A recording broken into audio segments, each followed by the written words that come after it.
সন্তান সম্ভবা স্ত্রীর পাশে থাকতে স্পেন গেছেন হামজাদের কোচ হেভিয়ার কাবরেরা। এমন পরিস্থিতিতেও নিজের দায়িত্ব ঠিকঠাক পালন করেছেন স্প্যানিয়ার্ড। হংকং থেকে দেশে ফিরে এমন মন্তব্য করেছেন বাংলাদেশ টিম ম্যানেজার আমির খান। ভারতের বিপক্ষে হোম ম্যাচে ডাবল হলুদ কার্ডের হিসেবে খেলতে পারবেন না ফাহমিদুল। এদিকে ভালো ফুটবল খেললেও কাণ্ড জ্ঞানহীন সেলিব্রেশন নিয়ে সমালোচনার মুখে পড়েছেন ফুটবলাররা। দীর্ঘ ভ্রমণ ক্লান্তির ছাপ লেগে আছে চোখে মুখে, সঙ্গী হিসাবে আছে আক্ষেপ আর হতাশা। ফিরতে লেগে হংকং চায়নার বিপক্ষে ভালো খেললেও শেষ পর্যন্ত এক গোলে ড্র নিয়ে অসন্তুষ্ট বেঙ্গল টাইগাররা। আরেকটা গোল না পাওয়ার আক্ষেপ তাদের সঙ্গী। দলের সঙ্গে ঢাকায় আসেননি হামজা, সমিত ও ফাহমিদুল। হংকং থেকে তারা ফিরেছেন নিজ গন্তব্যে, নিজ ক্লাবে। সন্তান সম্ভাব্যা স্ত্রীর কাছে ছুটে গিয়েছেন হেড কোচ হেভিয়ার কাবরেরা। পারিবারিক মানসিক চাপের মধ্যে থেকেও নিজের কাজটা করেছেন মন দিয়ে। দেশে তাকে দায়িত্ব থেকে সরিয়ে দেওয়ার সমালোচনা চললেও ম্যানেজার আমির খান কাবরেরার পাশেই আছেন।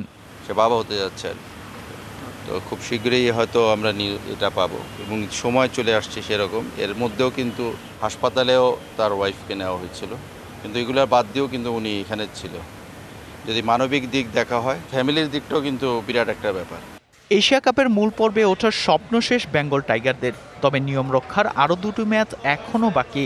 সামনের মাসে ঢাকায় ভারতকে আতিথ্য দেবে লাল সবুজরা। সেই ম্যাচের পরিকল্পনা এখন থেকেই করতে প্রস্তুত জামাল ভুঁইয়া। নেক্সট ম্যাচটা ইন্ডিয়ার সাথে একটা হিস্টোরি ম্যাচ না, সো এখানে গোল রিসিভ করলে এটা সমস্যা হয়। মনে করি আমরা সামনের ম্যাচ আগে দুইটা লিগ ম্যাচ খেলতে হবে, তারপরে আমরা চিন্তা করবো ইন্ডিয়ার সাথে আমরা কিভাবে খেলবো। ম্যাচের শেষের দিকে সমতাসূচক গোল পেয়ে আবেগে ভেসে গিয়েছেন ফুটবলাররা। ফুটবল পেশাদারিত্বের প্রশ্ন উঠেছে এখানে। ম্যাচ জয়ের জন্য 10 জনের হংকংয়ের বিপক্ষে তখনও যথেষ্ট সময় ছিল জামালদের। এমন গোল উদযাপন নিয়ে তাই প্রশ্ন না রেখে পারছেন না সাবেক ক্যাপ্টেন এমিলি। আপনি যখন গোল করার পরে সেলিব্রেশন ওখানে টাইম নষ্ট করছেন, প্লেয়ারদের কোনো মেসেজ দিচ্ছেন না, অপোনেন্ট তারা তাদের কাজগুলি করে যাচ্ছে। হ্যাঁ, তো আমি বলবো যে এইগুলি কোচিং স্টাফের তো এদিকে কোনো নজরই নেই। হ্যাঁ, তারা তো সেলিব্রেশনে ব্যস্ত। আমি মনে করি টেকনিক্যাল যে কমিটি রয়েছে তাদের এগুলি নোটিস করা উচিত।